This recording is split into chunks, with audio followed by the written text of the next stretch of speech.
Just like I said after the game, tough loss versus Georgia. They played some very good football. We had a few opportunities early, did not play our best. We knew we had to execute at a high level and did not do that. So got to get that behind us and look forward to this week's challenge with Louisville. Yeah, unfortunately, CJ will be out for the remainder of the year. Yes. Yeah. He has a midfoot injury. Liz Frank will require surgery tomorrow morning.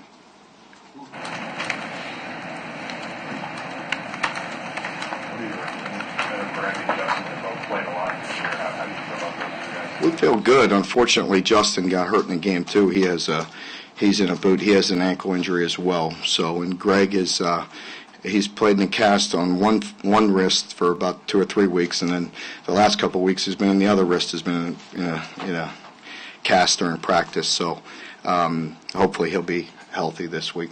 I think Nick James was at 89. Is he an option now at tight end? No, we would try it. We tried it just a little bit for field goal and a few certain things, but we'll move him back inside.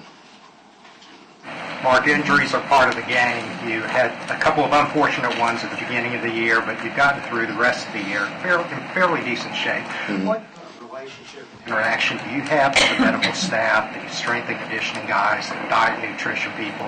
Now, how much have they played into the success of the program? Oh, they're a major part of it.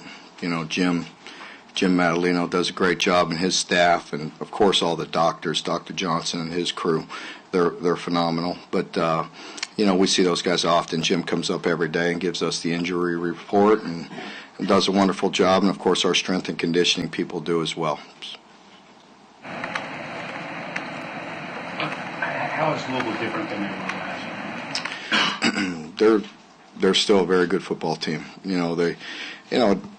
Really, when you have a Heisman Trophy winning quarterback back there behind center, puts a lot of pressure on you. He's a fantastic football player. He creates plays all over the place. He's a dynamic guy. He does a very good job. I think he's throwing the ball. He's always thrown the ball good in my eyes because he's always been so dangerous. He's got such good touch on it. But he's definitely, you could just see from experience, just sitting in back there and distributing the ball. When he has time, he does an excellent job there. Of course, he ad-libs and, designed run plays, whatever it is, he can put a lot of pressure on you. Last year, I think A.J. played the role of the dual quarterback in practice. How do you prepare for Lamar this week?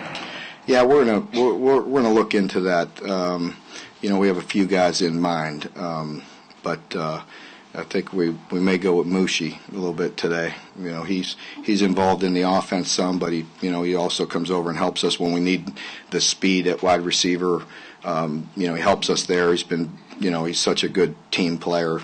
He has an active role in special teams, but I may talk to him and see if he'll come over and do that. Zaire did that last year as well, but he's not been 100% healthy last week, and I'm not sure where he'll be right now, but Zaire helped us as well. You sort of touched on it a second ago. Through experience, how, in your opinion, has Lamar gotten better from last year to this year? I just think, just like any quarterback, just like any player, just experience, just more reps, just seeing things, and it's just a normal progression. He was excellent a year ago. He's excellent now. I think where you see the growth is just the poise maybe in the pocket and in the time to distribute the ball. Mark, when you first came here, a lot of the fans said, all we want is a victory against Louisville. And now those very same fans say, unless you beat Louisville, we're probably going to be disappointed. Is that a fair assessment of a measuring yardstick of how far don't trap me into saying what's fair and not fair. Yeah, I don't go there often. What's fair and not fair, that's up to the fans, and they have every right. And we all have high expectations, and so that's a good thing. So I'm not disappointed with that. What are the plays catch your attention that fans what you think you should be aware of that could be a challenge for you? With Lamar? No, other than him. Oh, well, just they're a good football team. They're good across the board. They're good on offense and defense and special teams. They're well coached, and of course, Lamar's a big part of it. Mark, your defensive coordinator you faced him last year at Mississippi State. Has he changed Louisville's defense from what Todd was doing there before? Yeah, to some. I mean, they're similar in some ways. So they're both very multiple, but very similar to what he was doing at Mississippi State. To follow up with you, John, though, but I think it's a good thing. I saw somebody, I think Slacks tweeted that it's the best finish we've had back-to-back in the SEC, and I'm disappointed about that as well. I think everybody, I said that last week, was looking to, we had one more opportunity to get another SEC victory this past week, and that didn't happen. But I am proud of the way we're continuing to improve. Jordan Bonner was on the senior day list as a junior. What's his situation? Yeah, Jordan's done. He's medicaled at this point. Yeah. Last year, Marcus McWilson came on at the end of the year, and he was one of those guys you wish you could have redshirted, but he had to play right away. Is that the case for some of the seniors this year? Yeah, I think so. I mean, you always look at those guys, and if you see a senior that's a true senior, you obviously wish they could come back and play another year. I think, maybe Charles Walker's a guy that jumps out at you right away. But anybody that has some eligibility, of course, we'd like to have him back. But, yeah, I think Marcus is definitely one of those guys that I just think he had so much more football ahead of him. And I think, in the right situation, even in the NFL, and, if he can continue to hang around and get an option, I think he's a guy that could play some more. And, we'd certainly like to have Charles back, that's for sure. 5 years in, not having to make as many of those decisions as your freshman. I do feel better about that. I feel, as we look at some of these guys that are redshirting this year, and we thought about playing them, at this point, of course, I'm glad that we were able to save quite a few of them, because that'll pay dividends 5 years down the road for sure. And even a lot of times, there's two theories on that. If you get some guys some reps, you think it helps them as a sophomore. But sometimes redshirting them helps them because they do get extra lifting. They get some extra time with Coach Ed and those guys, and it helps their bodies a little bit more. So, especially for the big guys, I think it's really good to redshirt them. Any status update on Mike Edwards or Quentin Goman? Mike will be fine. And Quentin should be good. Hopefully, we'll see. He had a ankle, but it wasn't a high. It's a regular ankle, so hopefully he'll be okay. General comment on just your senior class. Yeah. Just really appreciate those guys. They've been really a joy to coach, and as I've mentioned countless times in here throughout preseason and throughout the year, that the leadership on this team is very strong, and it starts and ends with the seniors. Those guys have been very good and instrumental in some of the positive steps that we've taken, and hopefully the younger guys will learn from that and continue to grow and push the program forward. What does it say about Nick Haynes' continue to give us a captain every week, even when he's not physically? Yeah, I think he just deserves that. I think that's who he is. He's done a lot for this program. He's he's sacrificed a lot, and he's not at 100% health, and so, but he's still a very good leader and a captain. Stephen Johnson and Courtney Love, they're playing in their final game Saturdays. Only 2 years here, but they played a big part. What kind of legacy do you think they left, and how have they helped your team get to a new level? Yeah, I think they just, it's hard, again, to describe exactly how much they've done for us. They've both been such great leaders and very impactful and, very good football players, but more importantly, what they do off the field has probably been their most significant contribution because they're both just really special people.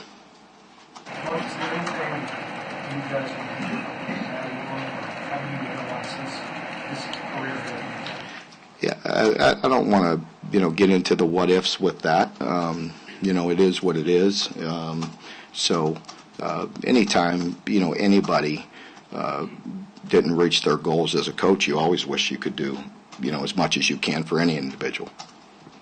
This game do for the vibe of the program, win or lose, either way, especially now that it's at the end of the season. That, you get a couple weeks, you have to mull on it, before you get another game. Well, it's losses are difficult, at any time, and so anytime you're playing a game on the last game of the year, sure, it's important. I think it's big because it's important to our players, it's important to our fan base, and it's a rivalry game, and there's a lot at stake. 8 wins. I don't think has been done in 33 years. That means something to me. I think, as I've mentioned in here many times, you keep on trying to knock down as many doors as you can, and the fact that we had, back-to-back 500 wins in the SEC is, again, we want more. It's easy to look back and get the what-ifs. That's human nature. I understand that. But I am proud of some of the things we've done, and getting 8 wins is another step forward. Coached a player like Steven Johnson who came from relative obscurity and has exploded to be the face of a program? No, I can't say that I have. I definitely have been around guys that have come out of nowhere and been All-Americans, first-round draft picks, and Thorpe winners and things like that. I have done that. I coached a Thorpe winner and Antoine Cason that nobody recruited, and was a great player for me in Arizona and so on. But I've only been a head coach for 5 years, so I can't say anything about quarterbacks. So certainly as a quarterback and haven't been around it, So just appreciate Steven. You could go on and on, but he's definitely, as we've mentioned, he's a leader and he's a winner, and he's done a lot of good things, and we appreciate him. Physically, yeah, he'll be fine. He's fine. He's like Gumby. He's good to go. He's good. We're good. Beat him up. He's good. He's good. Yeah, he's good. You mentioned earlier that your team has improved this year, and I know sometimes it's hard to see because of the SEC schedule, but how has your team improved from game 1 to this week? I think we've been more consistent. I think in our approach, the way we prepare, the way we've played. We all want to play better every week. We're striving for perfection, but I just think their mentality. I think we're still more mature each and every year. We're getting more mature to be able to handle the schedule. We've improved that way, just the way we practice and the way we've gone about our work for this entire year. I haven't had to alter schedules and taper things back, and that's a good sign for the future because your guys are mentally and physically able to handle more and more. Doesn't mean there's still not a lot of things that we need to get cleaned up, and we'll continue to do that, but just physically and mentally, there's growth. There's no doubt in my mind. It seems like you've had some young defensive linemen the last few weeks. Have some really good moment players, Quentin or TJ Carter. How much hope does that give you? It gives us a lot of hope. It does. I've been very, very impressed once again with Quentin. I think he's definitely going to be a very good football player, and he's very big, but he's sudden. He has some movement about him and some explosiveness that you really like. And same with TJ. I think he's a guy that unfortunately we did have to play as a freshman, but that's one of those guys he's got, as soon as this season's over, he's got to get right in the weight room. He's got to eat and lift and just grow and mature, but very talented. Mark, that was one thing about going back to Steven. What thing has he revealed to you since he's been here that maybe you didn't see when you were recruiting him? Maybe about his character, about his poise. Yeah, I mean, I'd be lying if you just sat up here and said you knew exactly what you were going to get. I mean, that's not true. We do a lot of research. We work hard to get to know these guys, and Steven, we recruited probably less as far as time, than a lot of guys. So, we're fortunate to get the player that we've gotten. He has probably exceeded expectations as far as some of those intangibles that you're looking for a guy to come in and be a junior college transfer and to have the type of leadership that somebody in here was just asking about is definitely something special. Mark, that was a big-time college football atmosphere down at Sanford Stadium. How do you think your team handled that, and what do you think it's going to take for Kentucky to be able to reflect that type of atmosphere at Kroger Field? Yeah, obviously it's a great environment. You go into a place like that with the tradition and the players that they have. I mean, they're a very talented football team. As I mentioned after the game, for a good portion of this season, they played like the number one team in the country.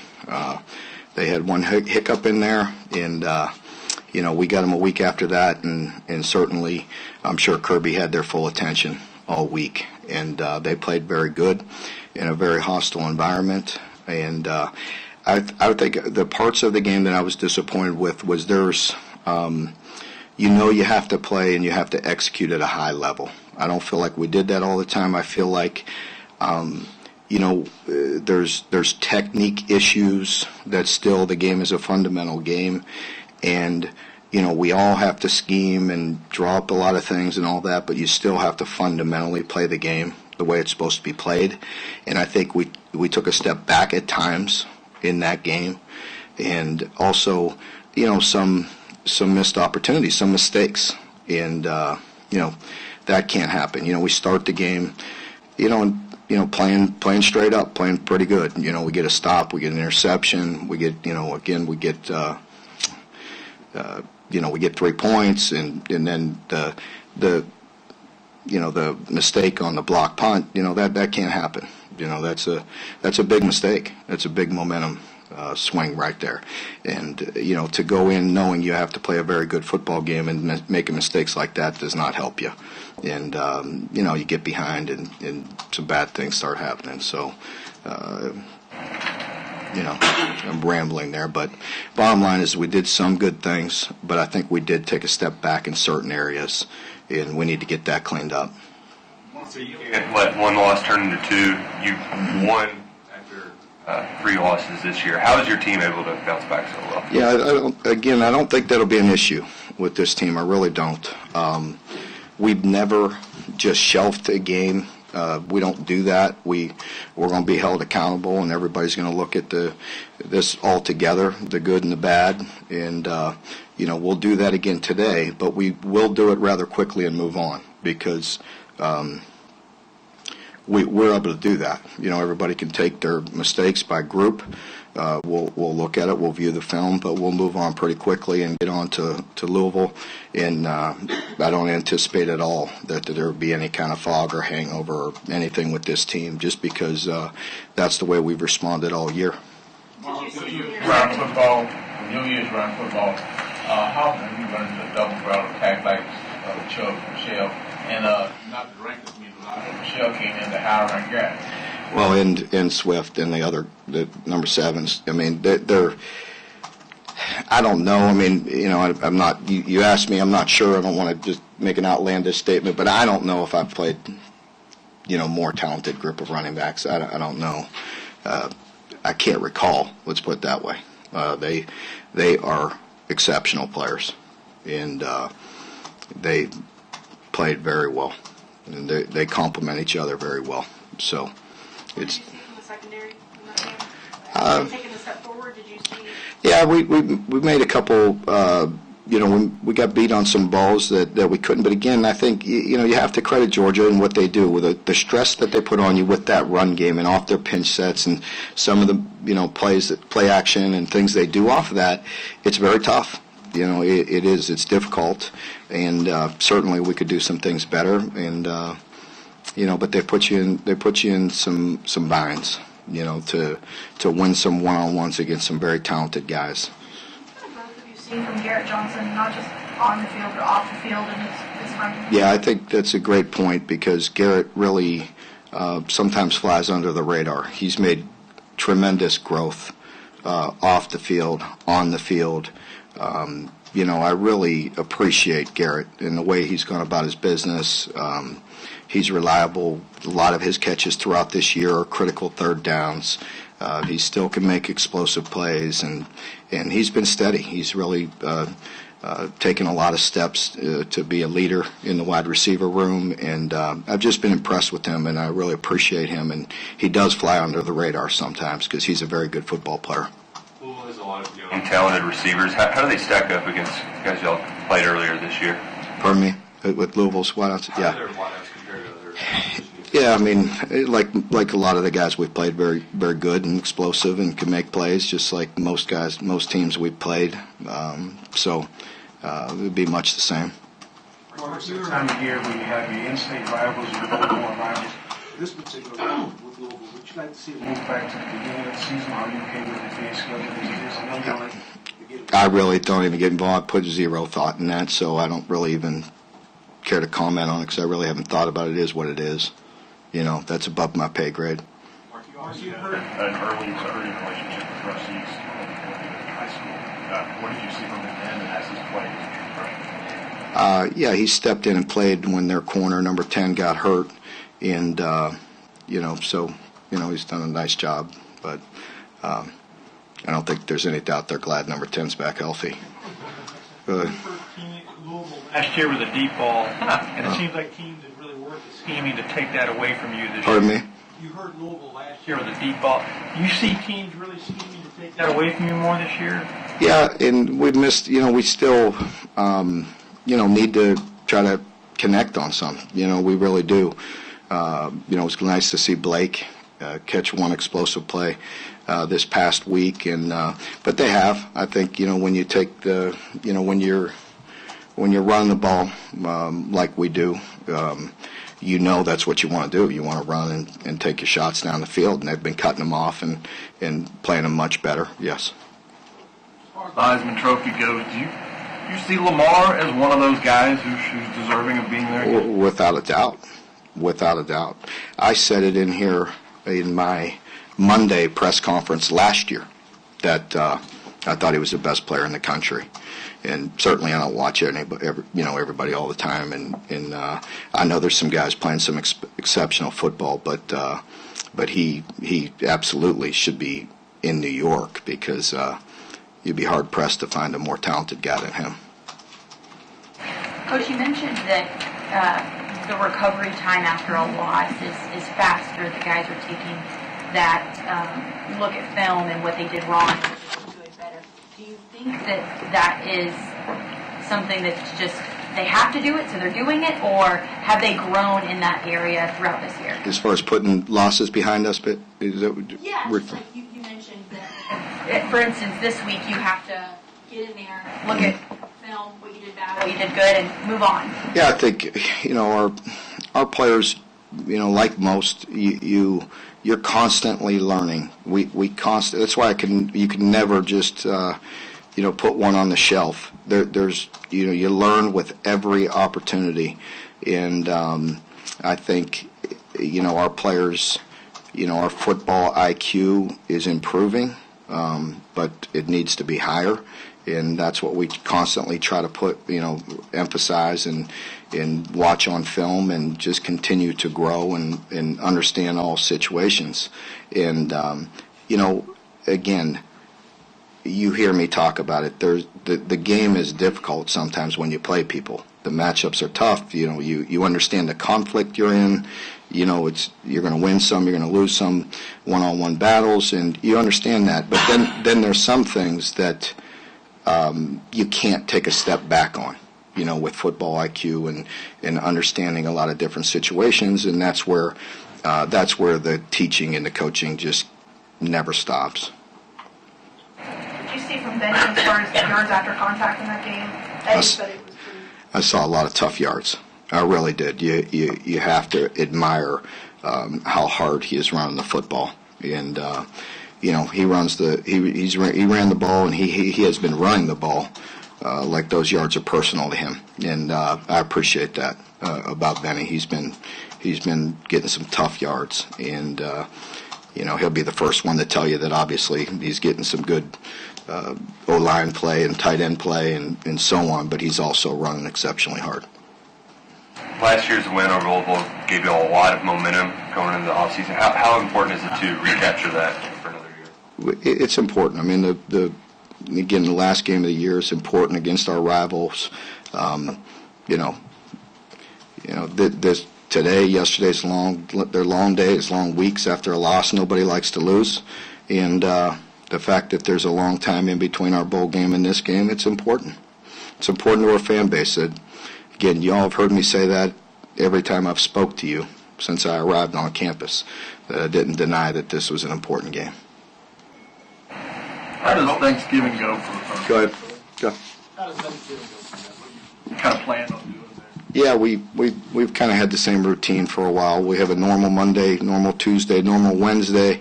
Our players go to our coach's house, each position coach for Thanksgiving dinner on Wednesday night and spend time with their families. And then Thursday, after we're done with practice, we have a big Thanksgiving dinner together as a team and a coaching staff. And then they'll get done a bit earlier than normal on that Thursday, and then they could go home and sleep it off, or they could go back to one of their coaches' houses and eat again. So the good news is we come back Friday and have a run through, so we could run some of that off. But yeah, all right, thank you.